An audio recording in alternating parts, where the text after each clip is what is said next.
Bonjour à tous, c'est Philippe Lamache. Je voulais partager avec vous un sujet qui anime le monde de la musculation et du fitness en général. Comment choisir les bonnes protéines?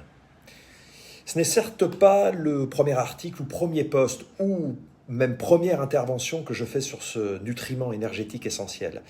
Les protéines ont d'ailleurs baigné une grande partie de mon existence. J'ai l'impression qu'elles me collent à la peau.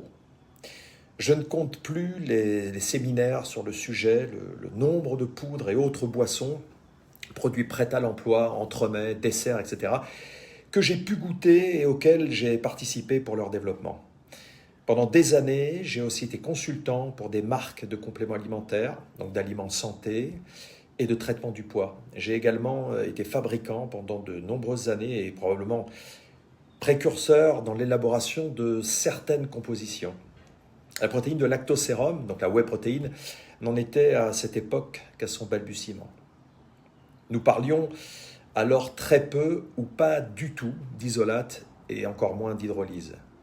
Et pourtant, à la fin des années 90, j'élaborais déjà un produit que j'avais appelé AA Performer, qui était un hydrolysate de protéines de lactosérum avec un taux d'hydrolyse, donc ce qu'on appelle le TH, de plus de 30%, qu'on ne peut même pas imaginer aujourd'hui, parce qu'à l'heure actuelle, leur taux oscille entre 2 et 10%. Je pense qu'il faut le savoir. Donc les protéines n'étaient pas le seul produit de mes gammes, mais elles représentaient une partie importante de mes catalogues. Lorsqu'on me demande quel complément alimentaire je conseillerais, s'il devait y en avoir qu'un seul, ce serait sans nul doute les poudres de protéines. Je vous épargnerai donc cette fois tous les aspects techniques, les explications parfois un peu rébarbatives sur leurs indicateurs nutritionnels, sur la valeur biologique, ou sur l'indice chimique et autres coefficients d'efficacité protéinique.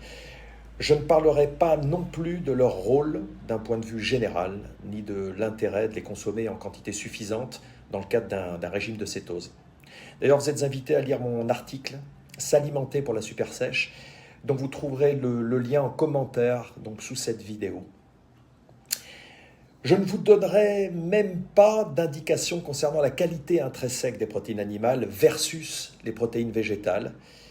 Et pour chacune de ces catégories, je ne vous aiguillerai pas non plus sur les différences de leurs aminogrammes ou de leur mode d'extraction.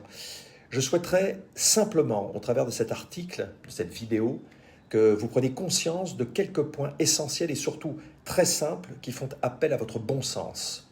Une fois n'est pas coutume, servez-vous de votre libre arbitre en dehors de ce que le marketing veut vous faire croire et de toute cette incroyable technicité nutritionnelle et tout ce développement scientifique que l'on vous vend.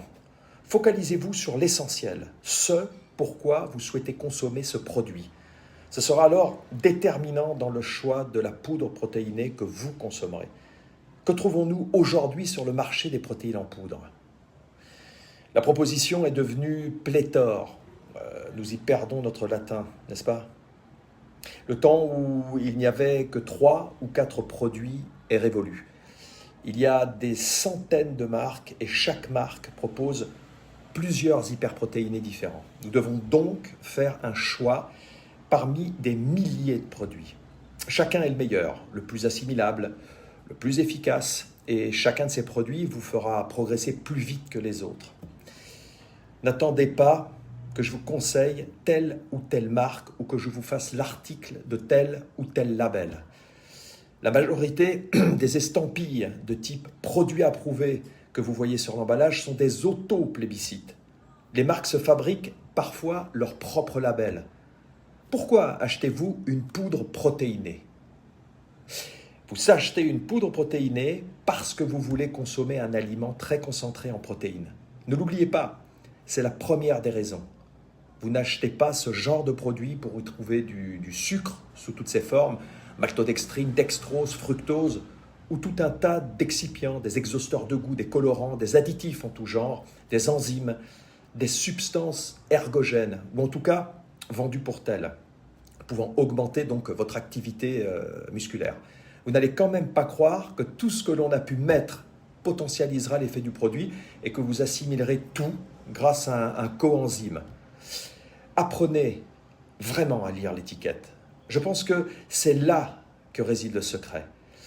Rappelez-vous une chose primordiale, et cela est valable pour tous les produits alimentaires que vous achèterez, plus la liste des ingrédients est importante, plus vous devez être alerté et vigilant sur le produit en question. Un autre point essentiel, cette liste est pondérale décroissante, ce qui veut dire que le premier ingrédient est celui qui est en proportion la plus importante dans la recette, et ainsi de suite jusqu'au dernier ingrédient de la liste qui, lui, est en quantité la plus faible. Regardez attentivement l'analyse nutritionnelle ou les valeurs nutritionnelles. Elles sont en général exprimées pour 100 grammes. C'est d'ailleurs de cette façon qu'il faut les considérer. Faites attention, on peut vous vendre parfois une quantité de protéines par dosette ou per serving ou per scoop, en vous annonçant qu'elle apporte chacune 24 ou 25 grammes de protéines. Après vérification, la quantité de poudre totale que vous mettez dans une de ces dosettes est en fait équivalente à 50 grammes. Vous l'avez donc compris, finalement, il n'y a que la moitié de protéines dans ce que vous consommez. Mais alors, c'est quoi le reste ? En général, on y trouve des produits alimentaires pas chers qui font baisser considérablement le coût de fabrication, comme du sucre, sous toutes ses formes, environ 10 fois moins cher que les protéines. Je vous rappelle que vous souhaitez consommer un produit très protéiné. La quantité de glucides et de lipides doit donc être pauvre, voire très pauvre. En fonction de la provenance et de l'extraction des protéines, les lipides et les glucides doivent se situer entre 0 et 1%, et jusqu'à 5, 6, voire 7% maximum. Au-delà, vérifiez bien la liste des ingrédients. Il y a probablement des composants sucrés ou gras qui viennent enrichir la recette. Faites attention également à certains tours de passe-passe. Vous pensez acheter une protéine isolate ou hydrolysate parce que c'est spécifié sur l'étiquette, bien en vue sur la partie de l'emballage que l'on appelle le facing, ou alors elle se fait appeler carrément hydro. C'est ce qui vous attire, ce qui fait la promotion du produit, le marketing. Effectivement, l'isolate ou l'hydrolysate figure bien dans la liste des ingrédients, donc figure bien dans le produit en question. Sinon, il y aurait tromperie avérée sur la marchandise et ce serait passible de lourdes sanctions. Donc, bien sûr, il y a une subtilité. Il figure bien, mais pas en première place, pas comme des ingrédients majeurs dont les proportions seraient les plus importantes, comme vous laisse l'entendre l'étiquetage. On trouve même dans certains produits l'ingrédient hydrolyse après l'arôme, qui ne représente lui-même en réalité que 1 à 4% de la recette globale. Très souvent, le premier des ingrédients est un concentrat de protéines, qui est une extraction de protéines de moins bonne qualité et donc moins coûteuse à produire. On trouve quelquefois même à sa place la protéine entière du lait, encore moins onéreuse et évidemment encore plus basse en qualité. Autre exemple que j'ai relevé sur une marque française bien connue qui annonce sur son emballage une triprotéine végétale en communiquant majoritairement sur la spiruline, alors qu'elle ne figure qu'à peine 1% dans le mélange, le reste étant de la protéine de pois et de riz. C'est effectivement juste, mais l'on s'attendrait évidemment à plus d'équité. Pensez-vous pas ? Nous espérions peut-être un tiers de chaque, ou en tout cas une proportion beaucoup plus significative. Vous l'aurez donc compris, avant d'opter pour la dernière protéine native irlandaise ou néo-zélandaise, hydrolysée et certifiée, qui n'ont de certification que celle du laboratoire qui les a produits ou les organismes financés par eux-mêmes. Renseignez-vous d'abord en lisant scrupuleusement la partie technique de l'étiquetage et en évitant de vous faire enfumer par la communication. Qu'elle soit d'origine végétale, animale ou qu'elle soit concentrée ou sous forme d'isolate ou d'hydrolysate, cela n'a finalement pas tant d'importance par rapport à ce que contient vraiment le produit que vous allez consommer. Ce type de produit ne devrait pas contenir de nanoparticules comme la silice, des épaississants, du sodium, des correcteurs d'acidité, de la lécithine, de la maltodextrie, du dextrose, du fructose et de toute autre molécule glucidique. Ou ces fameux pseudo-concepts de type carboélévateur ou de enzymateur, qui n'est finalement qu'une marque déposée censée nous faire croire à un processus extraordinaire.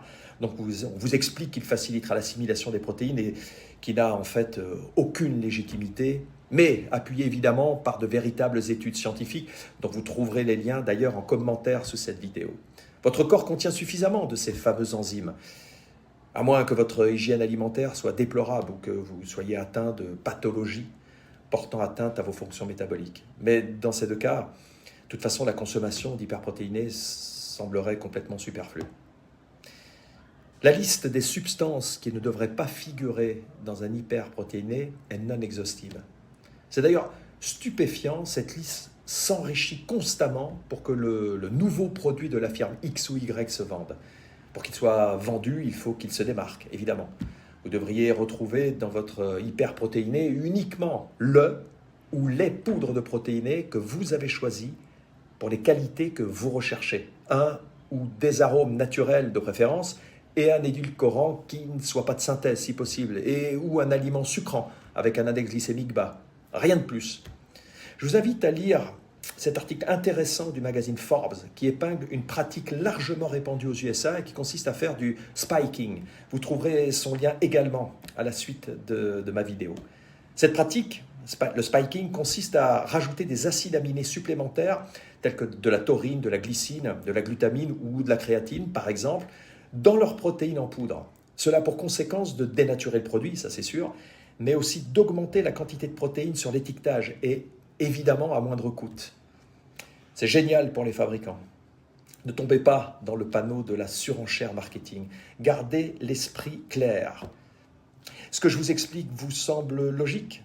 Prenez le temps de réfléchir avant d'agir. Et s'il vous plaît, commentez ma vidéo, likez-la bien sûr, et si possible, partagez-la. Merci d'avoir pris le temps de m'écouter.